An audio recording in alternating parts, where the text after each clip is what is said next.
What's up, everybody? Welcome back to another impromptu video from the 10-7 MMA channel. And I had to make this one ASAP, even though I wasn't planning on making it, because I just saw a video about Jon Jones versus Tom Aspinall that I was not expecting. Now, this is from Full Mount MMA. I couldn't find the original clip, so just I'm giving that caveat that I haven't verified the original source to be true or not true, but I wanted to share my thoughts in the event that this is legitimate. So Full Mount MMA, they have a pretty big following, over 500,000 subscribers. They're saying that Dana White apparently called Joe Rogan and told him that the Jon Jones rumor of the 30 million is actually not true, and that instead, conversely, Jon Jones has supposedly indicated to Dana White that he may retire. Now, we have to take all of this with a grain of salt, because obviously we know Dana White and the UFC can often manipulate or spin the truth or the reality of what's going on for the purpose of negotiation.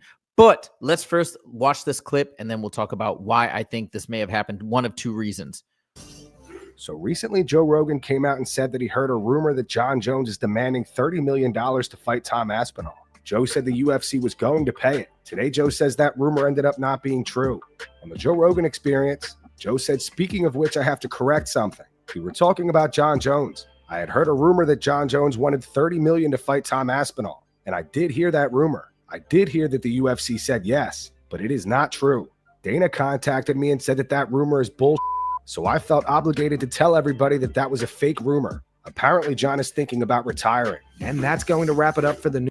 Okay, so we got a lot to unpack here. So he says apparently. Now, I remember we talked about this last show on Monday, and I was asking Justin what his thoughts were, because when I first heard it, I thought this was just Joe Rogan talking openly about what he thinks maybe he heard from this person, that person. I didn't feel as though that was something that he had heard directly from Dana White, for two reasons. Number one, I actually don't think he's involved in any of these sort of negotiations or discussions. For sure, that's not his role in the UFC. And number two, if he was actually told that by an inside source at the UFC, I don't think he would have said that.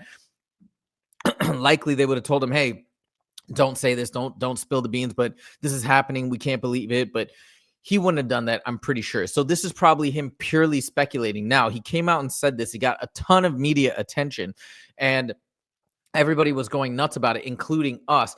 But it now appears that Dana White has gone out intentionally telling him to correct it. He has gone out and corrected it. So let's talk about why. Why was it so important for Dana White to make this correction and for Joe Rogan to pull back this statement? So I think there's a couple of reasons in particular. So the first possibility is that Dana White is publicly negotiating with Jones. And I think the issue here is that, and this is just speculation on my part, I'm just trying to imagine what's going on from a business perspective, is that if this is out there, and now they're saying, hey, the UFC has agreed to get it, to give him this amount, I think that might put pressure on the UFC as there's more fight anticipation and people get excited. And maybe the UFC is willing to pay him this, but they don't want it to be known, perhaps, that they're out there, that they have willingly agreed to this. And that's going to come into reason number two, which we're going to get back to in a second. The other reason why Dana White is even pushing to say, no, the rumor's not true, and moreover, Jon Jones might be retiring, is maybe Jon Jones has asked for 30 million, but Dana White doesn't want to give that amount, and he doesn't want this out there. So now he's trying to push back against Jon Jones and maybe make it seem like, hey, he doesn't even want this fight, he's going to retire, trying to put more pressure on Jones to maybe take a lower amount, maybe 20 million, maybe 25 million. Now, DC did say in a previous video that he felt as though Jon Jones would not get this $30 million payout. Maybe he was right. Who knows? Maybe he is more intimately tied to the negotiation process than Joe Rogan. Also, he's been through it before. So these are just some theories and ideas. Now, the second reason why Dana White maybe came out and said this maybe has nothing to do with Jon Jones actually retiring. Maybe has nothing to do with Jon Jones actually not getting the 30 million. Maybe he is getting it, but perhaps the UFC doesn't want this known publicly. And my thought as to why would be that the UFC does not want to encourage other fighters to ask for such large paydays. If you remember back when Conor, and again, this is a bit of speculation because Dana White hasn't come out and said this, but this appears to be the case. When Conor McGregor got the fight against Floyd Mayweather and got this massive payday for doing a crossover fight in boxing, what ended up happening was a lot of other UFC fighters then came out and said they wanted to take these crossover fights. They wanted to do the same thing. And Dana White had to kind of put the kibosh on all of those, because I do think it diminishes the UFC brand when you're allowing these guys to come over and fight, and then they're getting bigger paydays than they would otherwise get in the UFC. So this could be a similar type of situation where he's trying to halt this potential momentum or this perception that, hey, maybe we should be asking for more money and more money, that could create more difficult negotiations on the side of the UFC. So perhaps this is Dana White saying, all right, we want to stop this rumor, even if it's true, stop it in its tracks, throw out there that Jones might actually retire, whatever.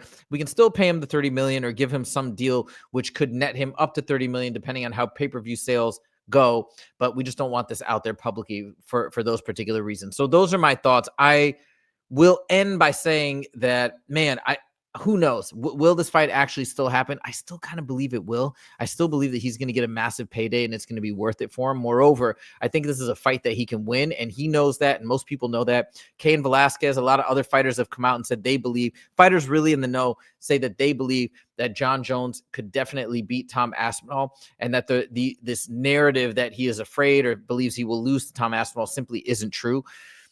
But that being said, as I've mentioned many times on this show previously, I think he has no obligation to take the Tom Aspinall fight. He's fought through 3 generations of greatness. He's come out on top in light heavyweight and heavyweight divisions. So I feel there is no obligation whatsoever for him to fight Tom Aspinall. If he wants to retire, more power to him.